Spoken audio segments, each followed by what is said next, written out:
up, guys? Thanks so much for clicking on the video. My name is Leah, and can we have a chitty chat? A little chitty chat, okay? So, I was scrolling on TikTok the other day, and I came across one of the content creators that I follow, and I enjoy his content. His name is Tariq Told You. He brought up this article that was posted on September the 4th by the Los Angeles Times, and the title said, Disney-obsessed couple loses lawsuit to get back into the exclusive Club 33. And I said, girl, what is this? What is this? And I want to play a clip of his video, but because of his video, this is why y'all are getting this video. So let's get into it about it. So Tyreek posted his commentary about this Disney obsessed couple that got kicked out of this exclusive Club 33. I was like, what is Club 33?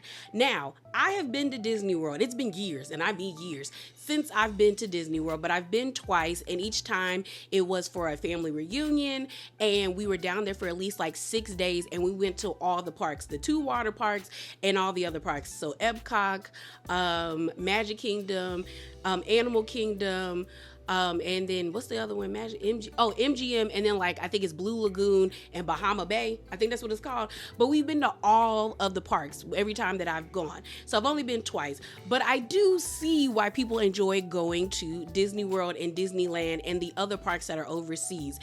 And you know, I don't get all Disney adults, but I get some, okay? Okay, I get some of y'all. But Tyreek's video is what really pulled me in. So I want to play a clip of his video because when I tell you, I was like, what is this? And it led me down a rabbit hole. Because first I was like, what is Club 33? And then I stumbled upon 2 articles. The Los Angeles Times article that we're going to read. And then there's an article by The Hollywood Reporter saying it's a cult and Walt's the Messiah. Meet the couple who sued Disney over a secret Club 33. We got to read it. We got to talk about it. We got to chat. Okay. So let me play Tyreek's video and then let's keep going. We have to do everything. Anyway, back to these people. The club's yearly dues were $31,500, and with travel and hotel expenses, the Arizona couple was spending close to $125,000 annually. Disney revoked their membership after an allegation that Scott Anderson was drunk in public. If I'm paying the cost of a Honda to be a part of your little club, I should be allowed to get drunk in public. The Andersons, both 60, have spent the years since then Let's understand what Club 33 is. Now, when I tell you, I went to searching because I said, what is this? What is this? And I stumbled across several TikToks that I want to play for you as well. So first up, I went to the wiki page because, you know, sometimes Wikipedia will get you right. You shouldn't always source it, but they'll get you right sometimes. But they said this. It says Club 33 comprises of a number of private dining clubs located in various Disney parks. First opening in 1967 inside Disneyland Park. The club was modeled after numerous executive VIP lounges created by pavilion sponsors in the 1964 New York World's Fair. At the time, Club 33 was the only location within Disneyland Park to offer alcoholic beverages. So that lets you know it's different, okay? It's different because look, when we went down to Disneyland, the only place you couldn't get alcohol from was Magic Kingdom. That was the dry kingdom. Everywhere else, you getting a beer, a mojito, a margarita. Disney will get you right if you legal. So it continues by saying additional locations of Club 33 currently exist at Tokyo Disneyland and Shanghai Disneyland as a lounge in each of their 4 theme parks of the Walt Disney World Resort. Disneyland Club 33 members and their guests also have access to the 1901 lounge at the Kathia Circle Restaurant in Disney California Adventure. So it seems to be like an exclusive membership that you got to pay for because it's Disney. We got to keep it real, that you get into and you are offered all these different amenities for being a private or exclusive member of Club 33.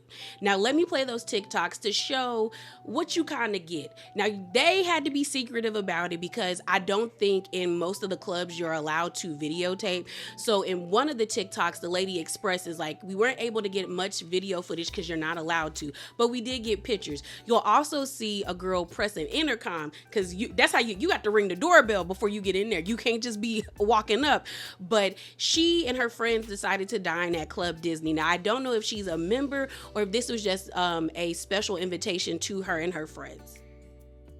Come with me to Club 33. I was actually gifted lunch reservations at Club 33. I never thought in my lifetime that I would go here. I knew it existed, but never thought I would go. I was so excited. Once you're inside, you cannot take any videos, so I tried to take as many photos as I could, but I was trying to just live it up in the moment because I was in Club 33. It was the most delicious 4-course meal I have ever had in my life, and I got a mocktail, my boyfriend got a sidecar, and I only remembered to take pictures of my salad and then our desserts. I forgot everything else because I just got too excited. At this lunch, I realized I'm not a food influencer, and that is okay. I am so grateful I got to be able to experience this with my boyfriend. He took this cute picture of me overlooking New Orleans Square, saw this amazing Haunted Mansion painting, and then of course had to get some merch. I can't wait to do a haul and show you what I got, but I will never ever forget this day. Okay, bye. Can you press it? I have nails. Hi, welcome to Club 33. How may I assist you? Hi, I have a reservation for 3 under Kelly. Hagen. Give me one moment. Yeah. So after seeing those TikToks, all of a sudden my FYP got flooded with Disney adult content. Okay, you know, one thing about TikTok that's annoying, you search something like 1 or 2 times, girl, they think you like it like that. And I'm not one who rags on the Disney adults. I actually have a few friends who I would consider Disney adults, but they're reasonable. Okay, they're reasonable. They don't do too much. And there's some content that I have seen of people who are Disney adults that I really do enjoy. Like this one lady called Rizza's Magical Kingdom. She's the one with all the cups in the background, the different headbands. She also had this really cute video of her and her friends. They all dressed up as different Disney characters to go to the park. Like, that stuff to me is super duper cute.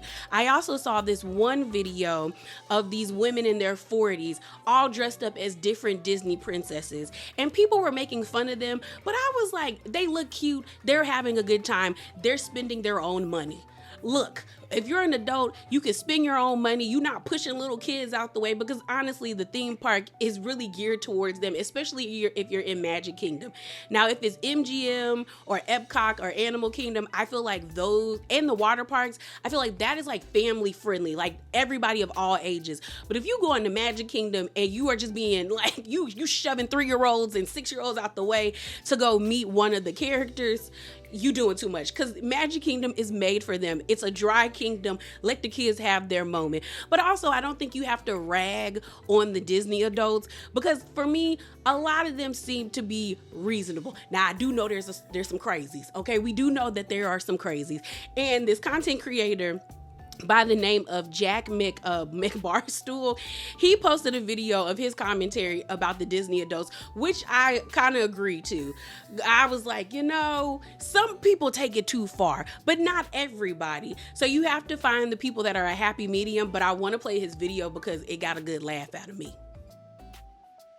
At a certain point, we're going to have a discussion about the Disney adults, right? And I go back and forth. You know, on one hand, I'm like, all right, they're having fun.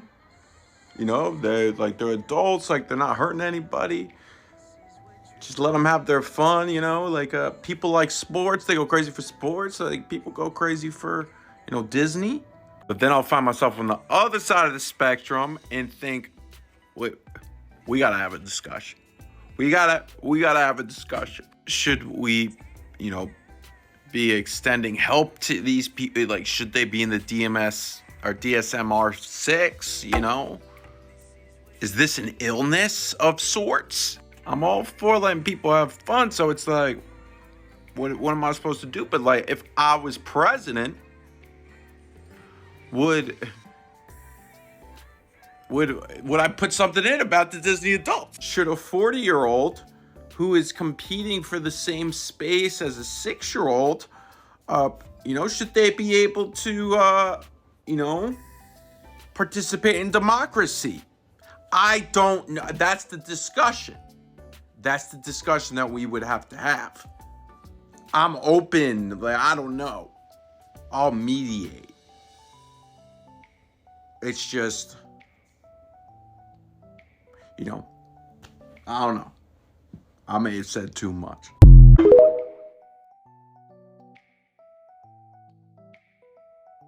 And like I said, I actually agreed with his take. And it's also what intrigued me about this story. I was like, are these people on the deep end? Or are they people who are really fighting for something that they really enjoyed and that they were passionate about? And are they afraid that they're going to lose their community? Because on one hand, like he said, it's like you have sports fans who can be just as fanatical as the Disney adults. They're buying tickets every season. They're going to off games. They're going to the Super Bowl. That's a lot of money. But we don't really judge them. They have all the jerseys. They they do the fantasy football thing, and a lot of people don't really give them any slack about it. So why are we giving these people who are fanatical about Disney, who have like season passes or yearly passes, who go to Disney at least once or twice or 3 times a year, who buy all these different costume headbands, paraphernalia, and it's like you really can't judge them. But then on the other hand, you think about it where you're like, well, you spent too much money on them season tickets for this game. Well, you need to pay a light bill, or it's like, ma'am, you're 45 and you just pushed little Suzanne down who was trying to get in line to go meet, I don't know, Pluto. And then it's like, Barbara, you're 45, let little Susie have it. You know what I'm saying? You like, let the little girl see Pluto before you. So it is an up and down, and it does make me think about this story. Like, are these people just being fanatical, or are they losing something that they truly love that gave them a sense of community? One thing I do enjoy about being on this side of TikTok is the cast member stories. I always love when people who have worked at an establishment still tell stories about the things that happen, as well as I enjoy when you see something go down at Disney and then the cast members come in and like pinpoint everything that person did wrong. Or when it's like someone, like a cast member kicks out somebody. Like, I love those videos, and they explain like how it is a right and like the cast members have the ability to kick people out of the park and get you banned. I love that. I love being on that side of adult Disney TikTok, okay? But let's get into these stories, or these 2 articles about this couple that lost their case to Disney. So let's get into our first article, and this is coming from the Los Angeles Times. I'll definitely link the article link below so you can read it for yourself. But the title goes, Disney obsessed couple loses lawsuit to get back into the exclusive Club 33. It goes on to say, as members of Disney's exclusive Club 33, Scott and Diana Anderson visited the 2, I think it's Armenian theme parks 6 to 80 times a year. Ooh, okay. It says the private club with the wood paneling, trophy room, and other amenities was the center of their social life. They brought friends, acquaintances, and business associates. As a couple, they went on the Haunted Mansion ride nearly 1,000 times.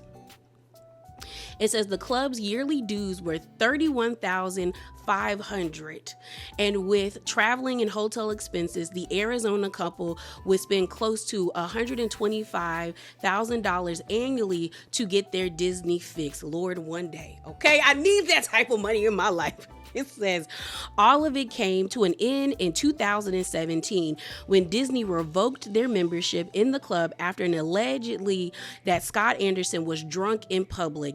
Diane Anderson, a hardcore Disney aficionado since childhood, called it a stab in the heart.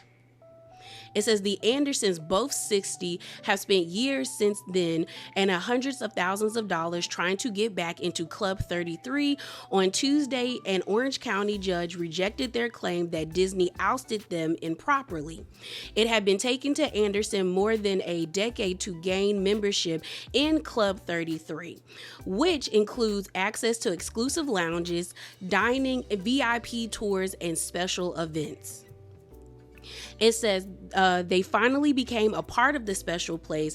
Their attorney, Sean Mikakis, told jurors in the civil trial that that this was their spot, that this was their happy place, this was their home.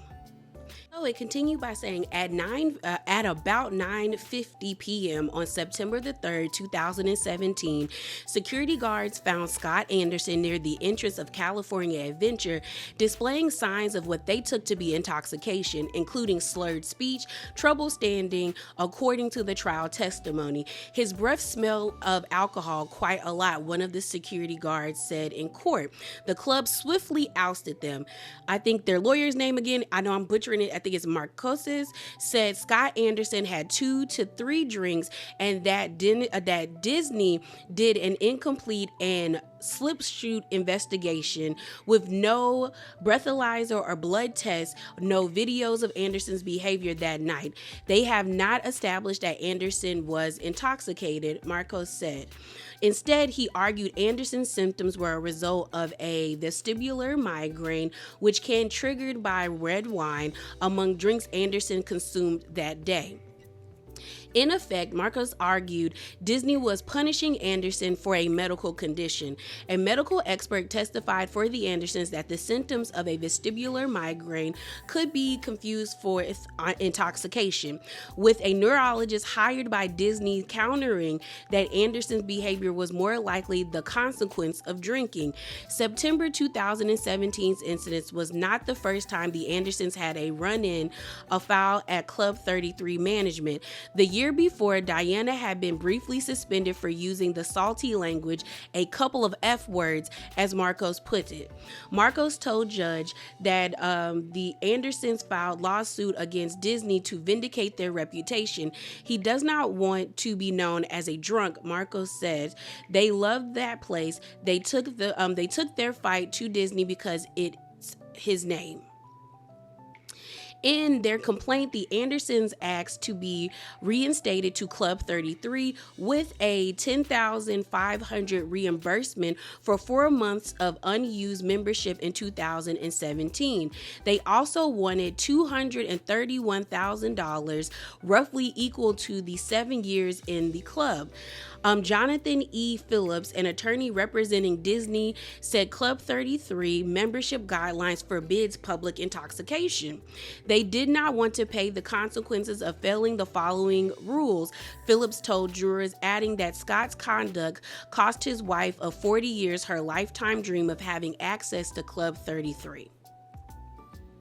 The security guard, who no longer works for Disney, were more credible than the Andersons, and Phillips said, what possible reason do the security guards have to lie to you? In their original complaint, the Andersons alleged that Club 33 targeted them for retaliation because they had complained about a club member harassing our other members and staff. But Superior Court Judge Deborah Savarno carteled the line of evidence, which the Andersons saw as the death knell to their case. My wife and I are both dead set that this is an absolute wrong, and we will fight this to the death. Scott, who owns a golf course in Gilbert's, Arizona, told The Times, there is no way we're letting this go. He said the lawsuit cost him about $400,000. That's a lot of money, bro.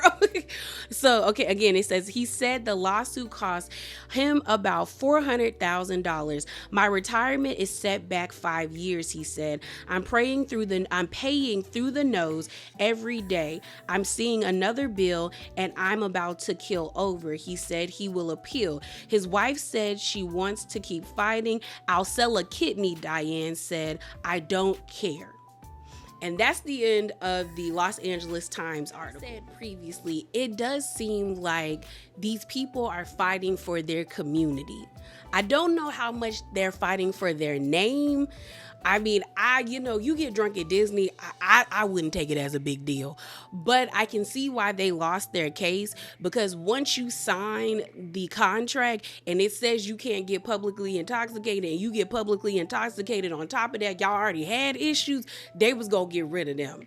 But it definitely seems like these people are fighting more so for the community that is attached to Club 33 than their names. Because in the article, it talks about them bringing their friends, their their families, their business associates to attend different events and the dining experiences at different Club 33s. So they are losing a lot. And then we hear that they fought really long and hard to even be a part of the club, because I don't even know how you get to be a part of the club.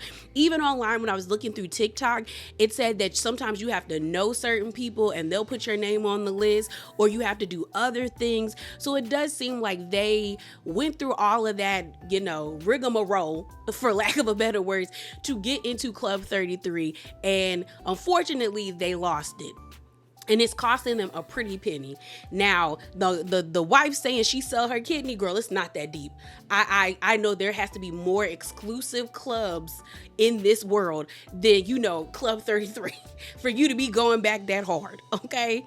And it's also wild to me that they had a medical expert and Disney said, girl, I got one better. We got a neurologist. That these people are fighting this hard to get back into this club. So this tells me it doesn't have that much to do with the name, more so the community that they probably built and are attached to because of being a part of Club 33. So then I started to feel like, are their friends not talking to them? Like, are they being shunned by the Club 33 community that they were a part of? And so when I went back to look up more articles, this one article popped up by the Hollywood Reporter, where they said it's a cult and Walt's the Messiah. Meet the couple who sued Disney over a secret of Club 33. So let me read that for you. This Hollywood Reporter article is messy, okay? Because it looks like Diana and Scott are spilling tea, okay, about Miss Club 33. So let's get into it. It says Scott and Diana Anderson, who spent $400,000 fighting their expulsion from the ultra-exclusive Disneyland Society, are ready to spill all. From Walt Disney's bathroom to Rebel Wilson's suspension to Tom Hanks' private Thanksgiving dinner, Waffles at 4 o'clock in the afternoon, no problem. It goes on to say, Scott and Diana Anderson only want one thing, to be let back into the Club 33. But Club 33 definitely doesn't want them as members. Since 1967, the club has served Disneyland's highest rolling VIPs and in the know associated over the Pirates of the Caribbean's ride, the ports to make the happiest place on earth even happier. Much of that is due to the fact that Club 33 was for decades the only place inside Disneyland proper to get a hard drink. In 2012, the club opened a satellite location available to its platinum tier members, the Club 1901 Lounge and California Adventures. The Andersons, both 60, have been together for 44 years. They waited for 12 of those years to receive their Club 33 invitation, shilling out $50,000 for their first year's dues alone. Good God. That's college tuition, bro. It says they got their money's worth, however, using the club's upward of 60 days per year. By their fifth year of membership, however, the magic was fading. They say new managers has taken over. Their favorite chef was gone. They were repeatedly slapped with member violation, the worst of them coming in September the 3rd, 2017, when Scott was discovered by park security kneeled over a bench in California Adventure near the 1901 lounge. A park guard said they smelled alcohol on his breath. Scott says it was a vestibular migraine triggered by red wine. A month after the incident, the Andersons were informed they had been expelled from Club 33 forever. Thus began a $400,000 legal odyssey to get reinstated and seek $231,000 in damages. But the Andersons lost after a jury of 12 deliberated for 45 minutes, ruling in Disney's favor. Article continues. The Andersons responded. Scott vehemently attests that he was not drunk but sick and feels they were targeted after expressing concerns of sexual harassment by another club member. And so the Andersons have no more Donald Duck to give. At least that appears to be the case when they joined the Hollywood Reporter for a conversation about the secrets of Club 33. Questions, because when I tell you they spilling the tea, they are spilling the tea, and it's getting messy. So I don't know if Diana and Mr. Scott, the Andersons, gonna get back into Club 33, because y'all, they telling people business and they calling it a cult. So let's get into it. So it says, this is the first one. It says, hi Scott, hi Diana. What do you do in Arizona? Scott responds by saying, we own a golf course in Gilbert, Arizona, which I live 500 yards away from. I drive a golf cart over there to work. I work all day, every day. The next one is, where did the obsession with Disneyland come from? Diana responds by saying, that's all me. My dad was in the military and we moved a lot as a kid. Whenever we moved, we purged. The only thing I ever consistently got to move with me was my record player and my records. And back in the day, you could get a full tank of gas and they would give you a Disney record. So all my records were Disney records. My whole life was all Disney music. When I was 16, every high school in Arizona went to Disneyland for graduation. That's when I first saw the light in the window above the fire station, which is Walt's Eternal Light. I'm like, what is that about? Turns out the light was in Walt Disney's personal apartment. Then I found out that our right next to that is Club 33, and I'm like, I would like to get into this club. We had heard it cost $6,000, and that was more than 30 years ago. Then the invitation came and it was 4 times what we thought it would be. Scott responds by saying there was a $25,000 level membership and a $40,000 level membership. Y'all got money. Okay. It goes on this. The next question says, did it really take you 12 years to gain entry into Club 33? Diana responds by saying yes, but we started saving up before we were thinking it would be $12,000. So then Scott, the next question is, so what was the actual amount? Scott responds by saying it was $40,000 plus your first year dues, which was $10,000. That included access for her mother, and our son. That's $50,000. That's college tuition. For some schools, for like at least a whole semester, a whole year, maybe 1 semester or 2 years, depending on where you going. Y'all just got money just to go to Club 33. Okay. It says, what are the actual membership tiers? Scott's responds by saying there was silver, there was gold, then they created platinum and executive. They were forcing the silvers to come up to gold, and the golds had the option to go up to platinum if they paid the platinum dues. The next question was, what does that get you? Scott responds by saying, well, you get 5 VIP tours per person. The tour is basically a skip the line pass. The next question was, and how many people can go on the tour? Scott responds by saying 10 people. Our park fees were waived, plus you get 100 park tickets for guests. Now, the 100 park tickets is nice, okay? It's nice, okay? You could give that to somebody for a Christmas gift or a birthday gift, okay? So the next question was, but your park fees are always covered. And Scott says, right, Club 33 is really a glorified annual pass.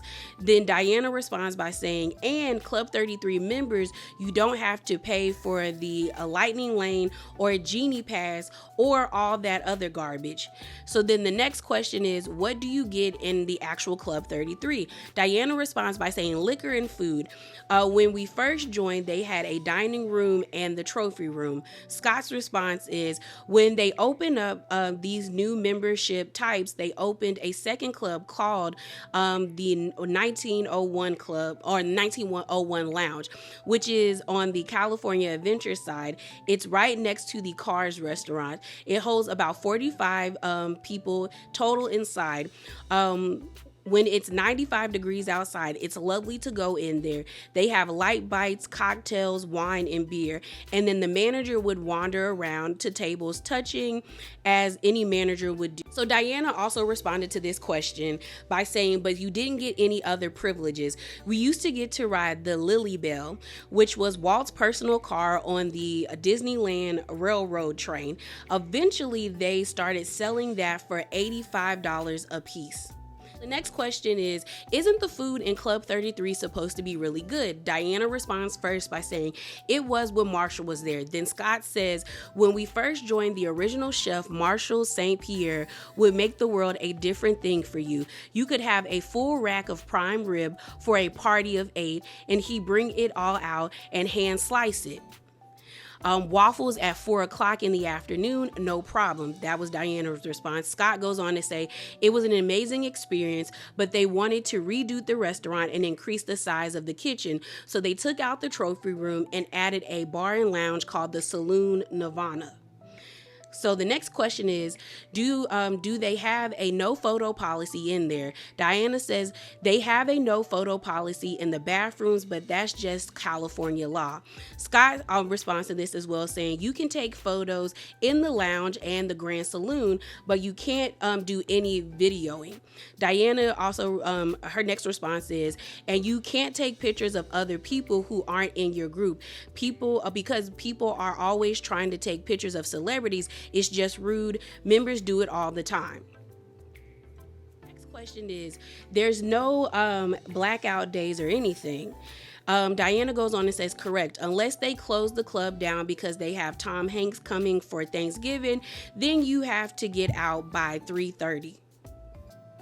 They said, and did that happen? Oh, the person said, and did that happen? Scott said, absolutely. Our friend from San Jose were so pissed off because they called far in advance to get a good reservation for dinner for Thanksgiving. The club said, unfortunately, the last reservation we can have is at 1:30 p.m. On their way out, in comes Tom Hanks and his wife and family, so they had their own private dining experience. Hanks did not respond to the request or for comment. So I guess they asked him. He said, this ain't got nothing to do with me. He said, this ain't got nothing to do with me. They continue spilling tea by talking about other celebrities that have been in Club 33. Diana says this, member Rebel Wilson was suspended for 30 days for taking a picture in the bathroom. And then 6 months later, she took a video of her dancing with Minnie Mouse in the Grand Saloon. And then she was on TV on The Daily Show announcing she had been suspended.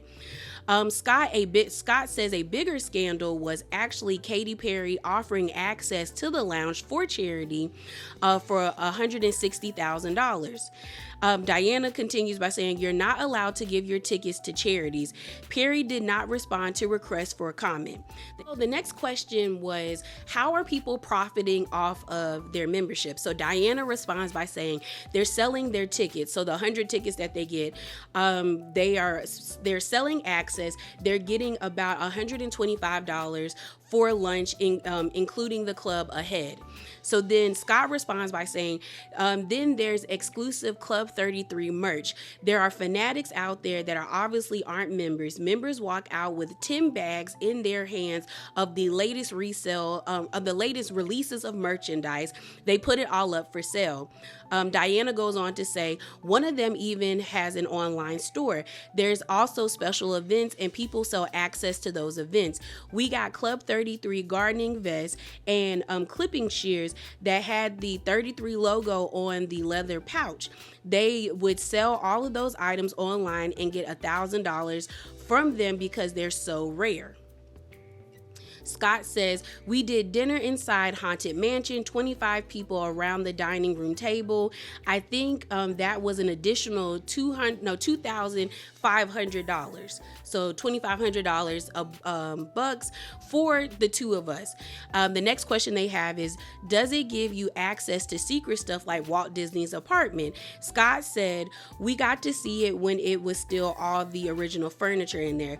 They've since yanked it all out and replaced it with replicas. Diana continued by saying, when we used to go as members, we had all the time in the world we wanted in there. Now they have it all. Now you have to pay and it's all roped off. But you used to be able to go inside and walk around. I mean, we were using the bathroom in Walt's apartment, but we were in there so long, they were like, go ahead, use the bathroom. It's fine. They didn't have a phrase, I guess one of them said, saying Walt pooped in there. That's weird. Okay, I don't care, but okay. So then Scott responded by saying it was very truly cultish. Every time they built a new ride and it wasn't up to snuff, members are like, what would Walt do? Okay, not like what would Jesus do, not what would Walt do. Diana said it was a cult and Walt's the Messiah. Then why do y'all want back in there? The next question is it true that 33 in Club 33 is a Freemason reference? Scott says Walt was a Freemason and that is the highest level, Club 33. Diana continued by saying that's all speculation. You can't find any written evidence that that's where 33 came from. They say it's because it would have been the address on the street that's where the original door was, but the door has moved, so the explanation never made any sense. The next question is, how long were you members before you were terminated? Scott says 5 years, 4 really good years, and then the last year when a new manager came in, when everything went south. After my incident, they took their full 30 days. Hold up. It says after my incident, they took their full 30 days. I sent them my medical records.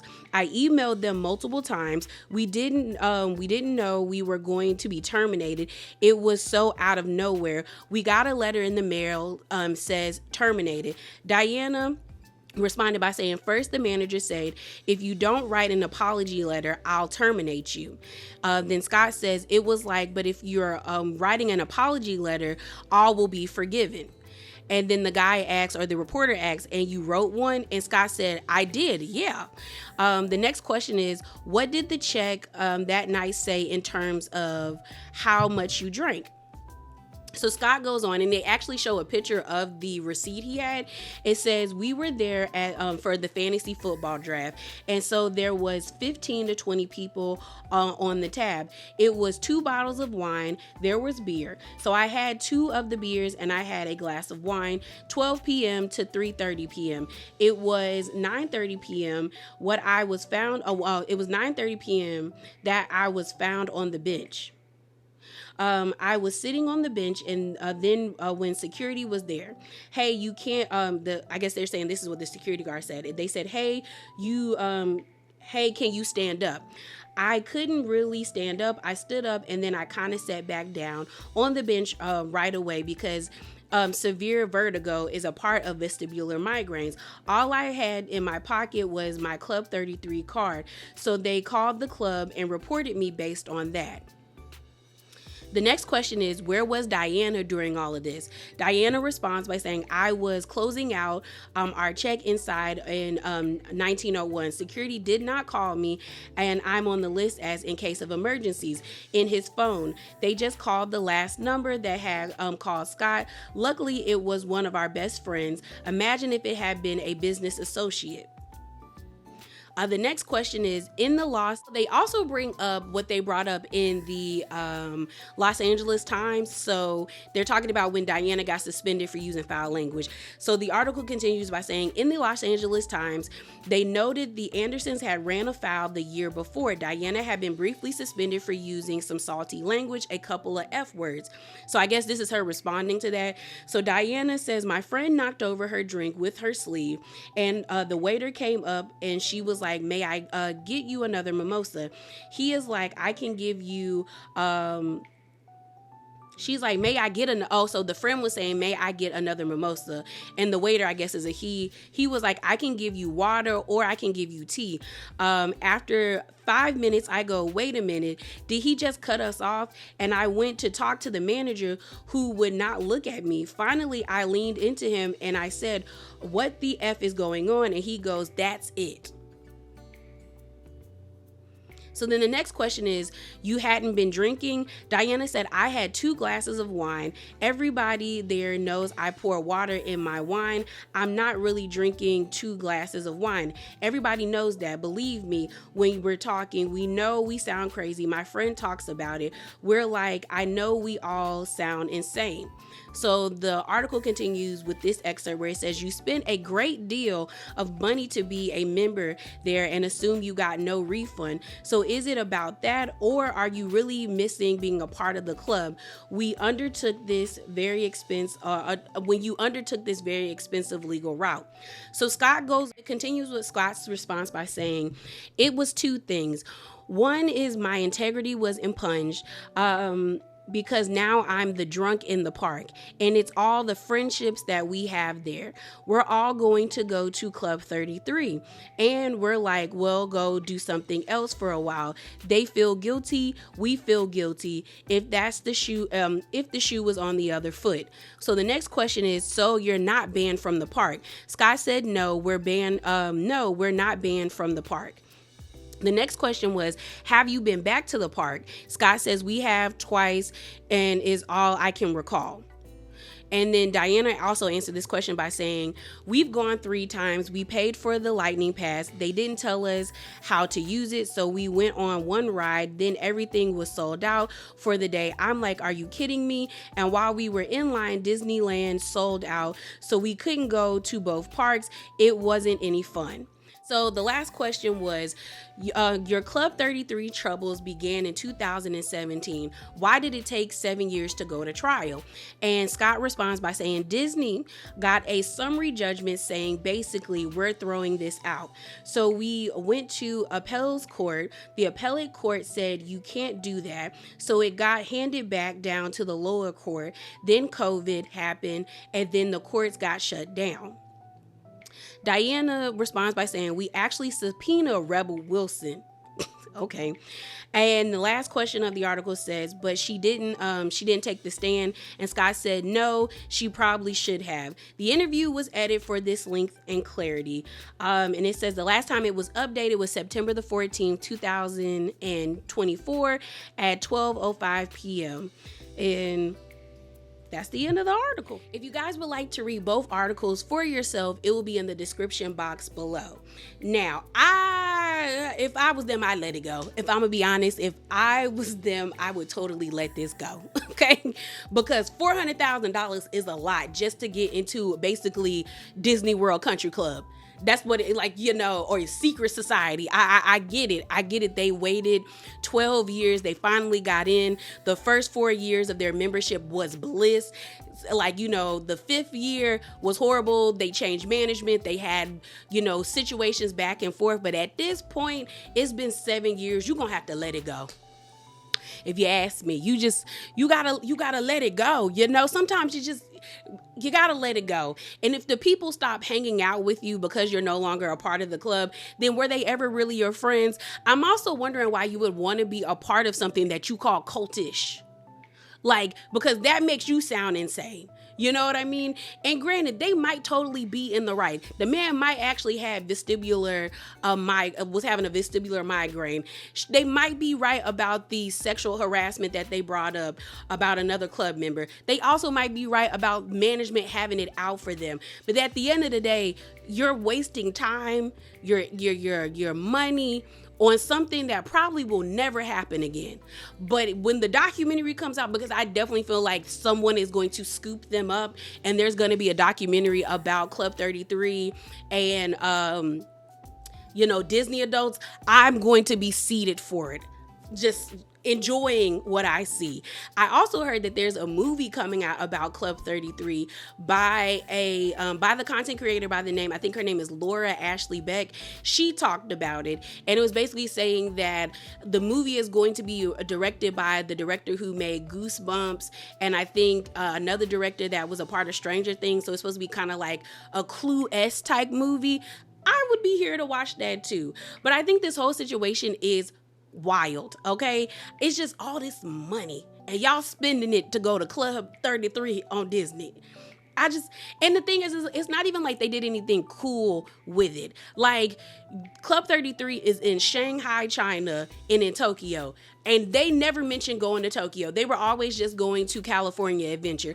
If I could get into Club 33 in Tokyo, I would have went to Tokyo to see what they was hitting on. I would have went to China to see what they was hitting on. I know there's isn't there a Paris version of Disney World? Would have went there. Like, I want to see what this package has to offer. You're paying basically $32,000 a year in membership to be, girl, that's tuition. You might as well go everywhere. But y'all were just staying in California. Did y'all ever go to Disney World? Not just Disneyland, like outsource. But no, because they banned from everywhere. That's just crazy to me. That is crazy to me. But then again, ultimately, if we're being honest, and in a legal sense, I'm not a lawyer, okay? I am nobody's lawyer.